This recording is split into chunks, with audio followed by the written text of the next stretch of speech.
أعوذ بالله من الشيطان الرجيم. بسم الله الرحمن الرحيم. أما السفينة فكانت لمساكين يعملون في البحر فأردت أن أعيبها وكان وراءهم ملك يأخذ كل سفينة غصبا. وأما الغلام فكان أبواه مؤمنين فخشينا أن يرهقهما طغيانا وكفرا فأردنا أن يبدلهما ربهما خيرا منه زكاة وأقرب رحما. وأما الجدار فكان لغلامين يتيمين في المدينة وكان تحته كنز لهما وكان أبوهما صالحا فأراد ربك أن يبلغا أشدهما ويستخرجا كنزهما رحمة من ربك وما فعلته عن أمري ذلك تأويل ما لم تستطع عليه صبرا. بہرحال کشتی کا معاملہ یہ ہے کہ وہ چند مسکینوں کی تھی جو دریا کے اندر محنت مزدوری کرتے تھے، تو میں نے چاہا کہ اس کو عیبدار بنا دوں، اور ان کے سامنے ایک بادشاہ تھا جو ہر کشتی کو چھین لیا کرتا تھا. اور جہاں تک لڑکے کے قتل کا معاملہ ہے تو اس کے والدین مسلمان تھے، تو ہمیں اندیشہ اس بات کا ہوا کہ وہ ان دونوں کو سرکشی اور کفر کے اندر نہ ڈال دے.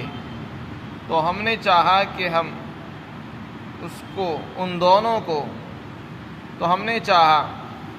کہ ان کا پروردگار ان دونوں کو اس کا بدلہ دے اور اس سے بہتر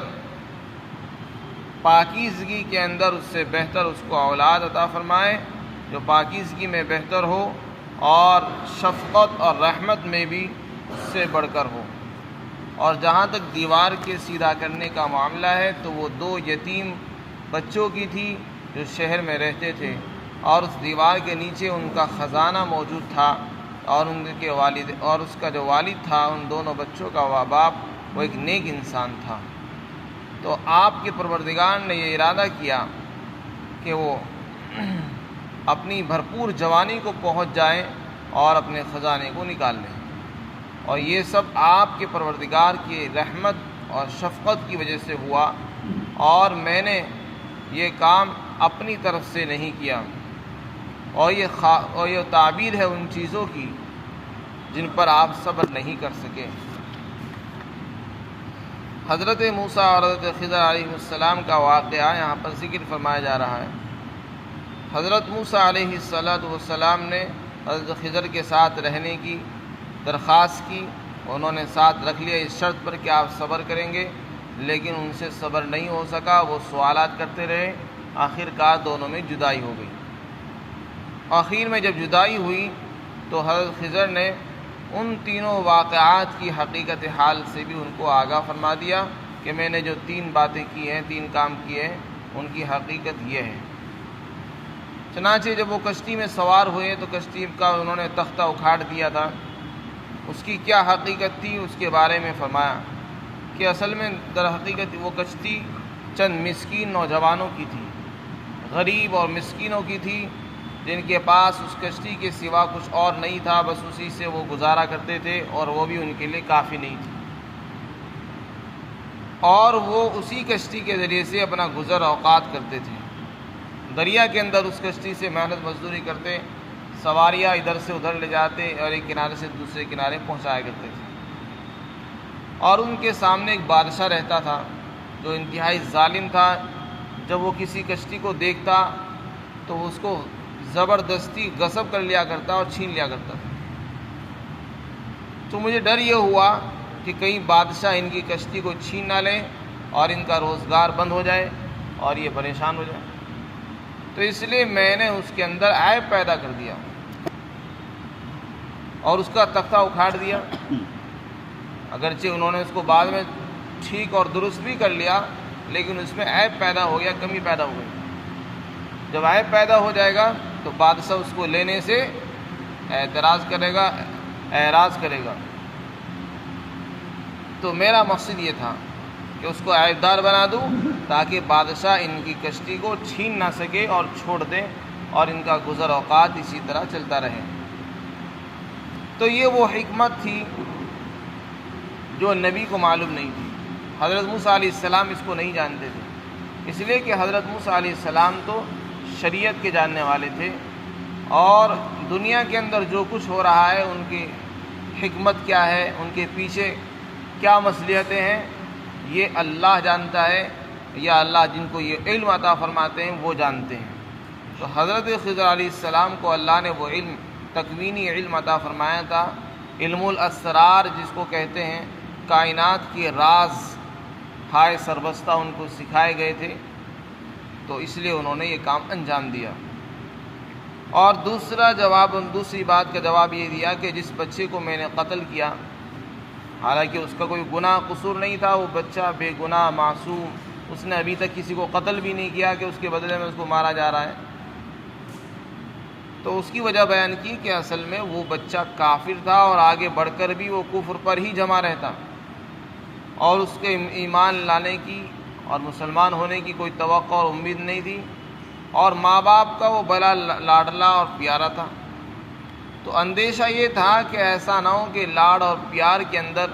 وہ اپنے ماں باپ کو اپنے دین کی طرف نہ کھینچ دے، کفر و شرک میں ان کو مبتلا نہ کر ڈالے، حالانکہ اس کے ماں باپ مسلمان اور مومن تھے، ایمان والے تھے۔ تو بعض مرتبہ والدین اپنی اولاد کے آگے جھک جاتے ہیں اور اس کی بات ماننے کو تیار ہو جاتے ہیں، پیار اور محبت کے اندر بہت سی وہ باتیں جو انہیں برداشت نہیں ہوتی، لیکن اپنی اولاد کے آگے وہ جھک جاتے ہیں۔ تو کہیں ایسا نہ ہو کہ والدین کو بھی اپنی طرف جھکا لے اور کفر و شرک میں ان کو ڈال دے، تو اس لیے پہلے ہی اس کا خاتمہ کر دیا، اور یہ امید کرتے ہوئے کہ آپ کا پروردگار انہیں اس سے بہتر اولاد عطا فرمائے گا، جو پاکیزگی کے اندر اس سے بہتر ہوگی، اور رشتے کے اندر رحم اور شفقت کرنے میں، ماں باپ کے ساتھ حسن سلوک میں وہ اس سے بہتر اور افضل ہوگی۔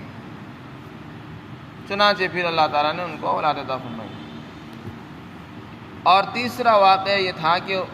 حضرت خضر نے، وہ ایک دیوار تھی، دیوار ٹیڑھی تھی، بستی والوں نے کھانا نہیں دیا، کھانا دینے سے انکار کر دیا،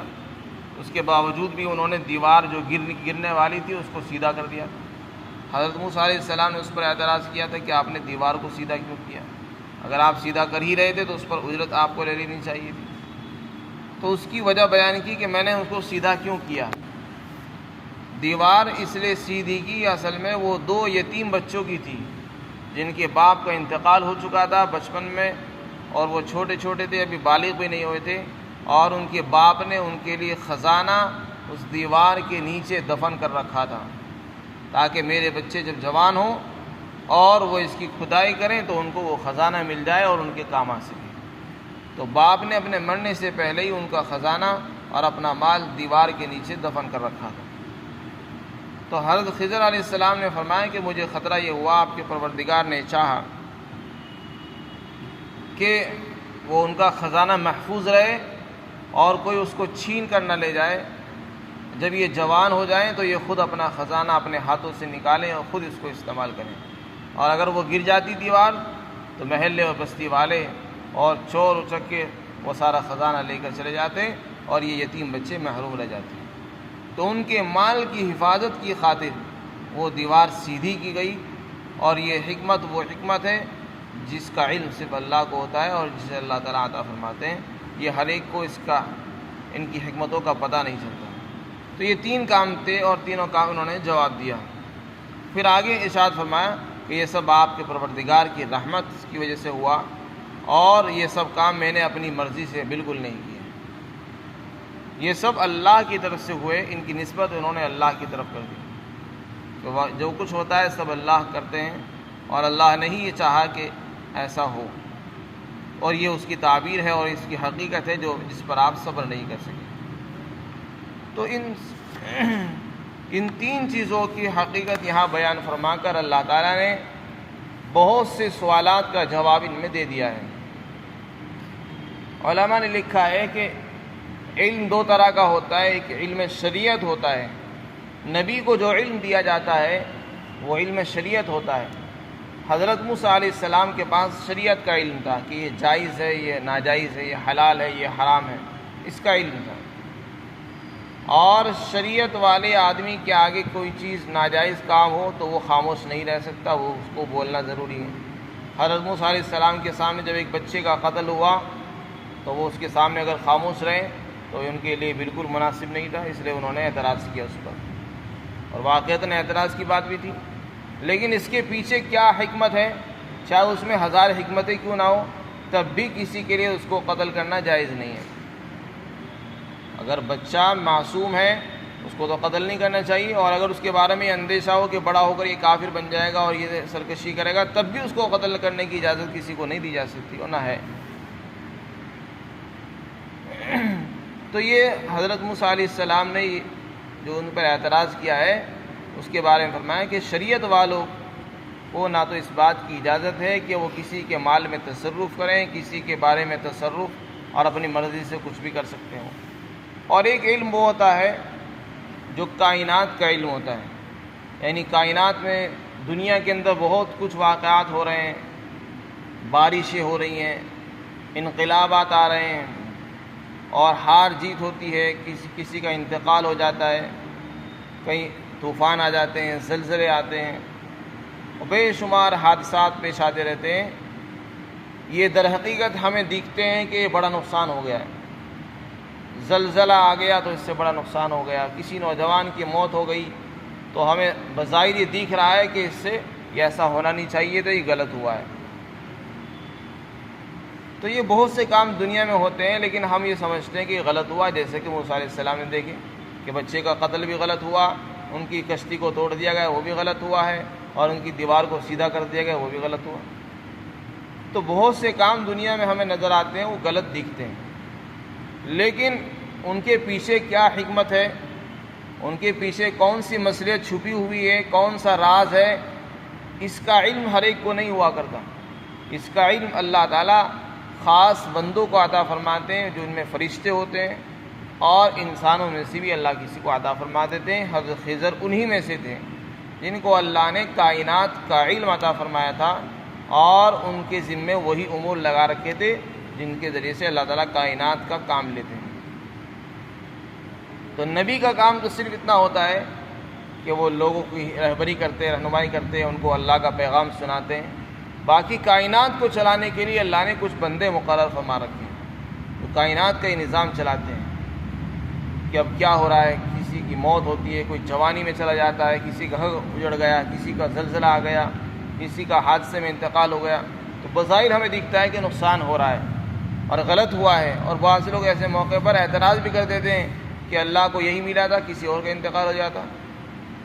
اس بندے کی وجہ سے تو پورا گھر چل رہا تھا، گھر والے کھا رہے تھے اور سب کے کام چل رہے تھے، اب یہ چلا گیا تو اب کیسے ہوگا۔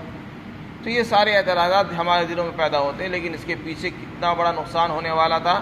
اور اس سے کیا فائدہ ہوگا، اس کی حکمت اور مصلحت کو اللہ جانتے ہیں۔ تو یہ تین واقعات اللہ تعالیٰ نے بطور مثال ہمیں دکھا کر بتائے کہ بہت سے کام دنیا میں ایسے ہوتے ہیں جو ہمیں غلط لگتے ہیں، لیکن آدمی کو اس کو غلطی کو دیکھ کر غلط فیصلہ نہیں کرنا چاہیے، بلکہ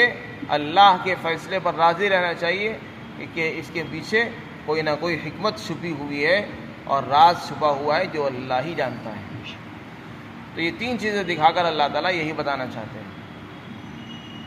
حضرت موسیٰ اور خضر کے واقعے کے اندر بہت ساری نصیحتیں اور عبرتیں ہیں۔ حضرت موسیٰ علیہ السلام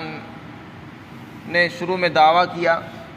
کہ میرے پاس علم زیادہ ہے، میں سب سے بڑا عالم ہوں، تو پھر اللہ تعالیٰ نے فرمایا کہ نہیں، ہمارا بندہ خضر بھی موجود ہے۔ تو اس سے یہ پتہ چلا کہ آدمی کتنا ہی بڑا عالم ہو تو اپنی بڑائی کا اس کو دعویٰ نہیں کرنا چاہیے، اس لیے کہ ہو سکتا ہے اس سے بڑا کوئی دوسرا بندہ موجود ہو، اور ہو سکتا ہے اس کے پاس وہ علم ہو جو اس کے پاس نہیں ہے، کوئی دوسرا علم بھی ہو سکتا ہے، جیسے کہ حضرت خضر علیہ السلام کے پاس حضرت خضر کو اللہ نے جو علم عطا فرمایا وہ موسیٰ کے پاس نہیں تھا، اور جو موسیٰ کو اللہ نے علم عطا فرمایا وہ خضر کے پاس نہیں تھا۔ تو دونوں کا علم الگ تھا، ایک کے پاس شریعت کا علم ہے اور ایک کے پاس کائنات کا علم ہے، تو دونوں کا علم الگ الگ ہے۔ اسی طریقے سے یہاں پر ایک بات یہ بھی معلوم ہوئی کہ جب آدمی کسی استاذ کے پاس علم حاصل کرنے کے لیے جائے تو اس سے درخواست کرے کہ کیا میں آپ کے ساتھ رہنا چاہتا ہوں، رہ سکتا ہوں، یہ نہ کہے کہ مجھے آپ اپنے ساتھ رکھ لیجیے۔ حضرت خضر علیہ السلام سے بھی حضرت موسیٰ نے یہی درخواست فرمائی، کیا میں آپ کے ساتھ رہ سکتا ہوں، کیا آپ اس شرط پر کہ آپ مجھے اپنے علم میں سے کچھ حصہ عطا فرما دیں۔ اسی سے علماء نے لکھا ہے کہ آدمی کو جو علم بھی مل جائے اس کو غنیمت جاننا چاہیے، اس کے لیے کوئی ضروری نہیں کہ سارا ہی علم اس کو حاصل ہو جائے، جتنا بھی علم مل جائے اس کو غنیمت جاننا چاہیے اور اس کو خیر سمجھنا چاہیے۔ اسی طریقے سے بعد میں چل کر حضرت موسیٰ علیہ السلام سے صبر نہیں ہوا اور انہوں نے معذرت کر دی کہ اب اگر میں آئندہ ایسا کروں گا تو آپ کو اختیار ہے، مجھے آپ ساتھ میں رکھنا چاہیں رکھ لیں اور نہ رکھنا چاہیں تو وہ بھی آپ کو اختیار ہے۔ یہ نہیں فرمایا کہ بس میں جا رہا ہوں، ایسے انداز سے انہوں نے انکار نہیں فرمایا، بلکہ اپنے بات جانے کو ان پر چھوڑ دیا، ان کو اختیار دے دیا کہ آپ اگر چاہیں تو مجھے رکھ لیں، نہ چاہیں تو منع کر دیں۔ اسی طریقے سے بستی والوں نے کھانا دینے سے انکار کر دیا، بستی والوں سے انہوں نے ضرورت کے تحت مانگا، اس سے پتہ چلا کہ آدمی کو اگر ضرورت ہو اور اس کے پاس کچھ نہ ہو تو اس کو اتنا گنجائش ہے مانگنے کی، لیکن اسی مانگنے کو پیشہ بنا لینا اس کی اجازت نہیں۔ علماء نے لکھا ہے جس آدمی کے پاس اتنا راشن موجود نہیں ہے کہ جس سے صبح شام کا اس کو گزارا ہو جائے، اس کے لیے اجازت ہے کہ وہ صبح سے شام تک روزی مانگ سکتا ہے، اور جس کے پاس اتنا موجود ہے کہ صبح اور شام کی روٹی وہ کھا سکتا ہے، اس کے پاس صبح اور شام کی گزارے کے لائق موجود ہے، اس کے لیے مانگنے کی اجازت نہیں ہے۔ بہت مجبوری کے اندر انسان کو سوال کرنا چاہیے اور بلا وجہ اس سے سوال کرنے کی اجازت نہیں ہے۔ یہاں پر حضرت خضر علیہ السلام نے جو جواب دیا اس میں یہ بھی فرمایا کہ وہ جو یتیم بچے تھے ان کا جو والد تھا وہ بڑا نیک آدمی تھا، تو حضرت موسیٰ علیہ السلام نے اس پر اعتراض کیا تھا، ایک تو بستی والوں نے ہماری میزبانی نہیں کی، کھانا نہیں دیا، اور پھر آپ اوپر سے ان کا کام بھی کر رہے ہیں۔ تو اس میں بات تو یہ ہے کہ یتیم بچوں کو اس میں کیا قصور تھا؟ وہ دیوار تو یتیم بچوں کی تھی، کھانا دینے سے انکار گاؤں والوں نے کیا، وہ چونکہ کمینے لوگ تھے تو ان کو آپ کے مقام اور مرتبے کا علم نہیں تھا، اس لیے انہوں نے منع کر دیا، لیکن یتیم بچوں کا اس میں کوئی قصور نہیں تھا۔ اور دوسری بات یہ تھی کہ یتیم بچوں کا جو والد تھا وہ نیک انسان تھا، اس سے پتہ چلا کہ اگر کوئی آدمی نیک اور صالح ہو تو اس کی اولاد کے ساتھ بھی حسن سلوک کرنا چاہیے، اچھا برتاؤ کرتے رہنا چاہیے، جیسا کہ یہاں پر اللہ تعالیٰ نے ان کے ساتھ فرمایا ہے۔ اسی طرح اس کے اندر بہت سے واقعات ہیں اور نصیحتیں اللہ تعالیٰ نے اس میں پوشیدہ فرمائی ہیں۔ اس کے بعد یہ سوال ہوتا ہے کہ حضرت خضر نبی تھے یا ولی تھے؟ اس سلسلے میں دونوں ہی قول مروی ہے۔ اکثر فقہا جمہور مفسرین کی رائے یہ ہے کہ حضرت خضر علیہ السلام نبی ہیں اور پیغمبر ہیں، اور یہ کیسے پتہ چلا کہ وہ نبی ہیں؟ آخر میں انہوں نے جب جواب دیا تو آخر میں ایک بات ارشاد فرمائی کہ یہ سب کام میں نے اپنی طرف سے نہیں کیے، اور نبی کی شان ہوتی ہے کہ کوئی کام وہ اپنی طرف سے نہیں کرتا، وہ اللہ کی مرضی سے کرتا ہے، اور اس کا ہر کام اللہ کی مرضی سے ہوتا ہے، اللہ کے کہنے سے ہوتا ہے۔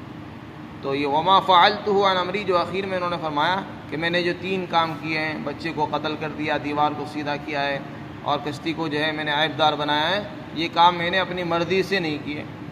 اس سے پتہ چلتا ہے کہ وہ نبی تھے، اور خود انہوں نے جواب دیتے ہوئے فرمایا کیا فَأَرَادَ رَبُّكَ أَن يَبْلُغَا، آپ کے پروردگار نے چاہا کہ وہ بالغ ہو کر اپنا مال نکال لیں۔ اس سے بھی پتہ چلتا ہے کہ وہ نسبت اللہ کی طرف کر رہے ہیں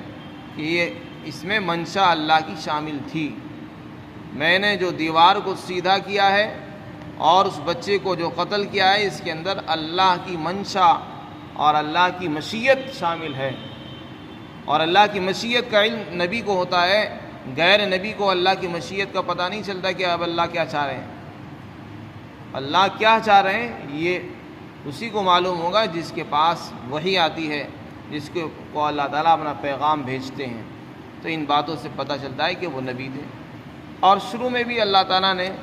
فرمایا تھا وَآتَيْنَاهُ رَحْمَةً مِّنْ عِنْدِنَا وَعَلَّمْنَاهُ مِن لَّدُنَّا عِلْمًا، فوجد عبدا من عبادنا آتیناہ رحمتا من عندنا، ان کو ہم نے اپنے پاس سے رحمت عطا فرمائی تھی۔ تو اس سے بھی پتہ چلتا ہے کہ اللہ نے آپ کو نبی بنایا تھا۔ تو یہ بہت ساری چیزیں ہیں جس سے پتہ چلتا ہے کہ حضرت خضر علیہ السلام نبی تھے۔ البتہ یہ بات الگ ہے کہ وہ شریعت والے نبی نہیں تھے جیسے موسیٰ علیہ السلام کو شریعت عطا فرمائی گئی تھی۔ رہا معاملہ افضل اور غیر افضل ہونے کا، تو یہ اللہ بہتر جانتا ہے۔ بات یہ ہے کہ حضرت موسیٰ علیہ السلام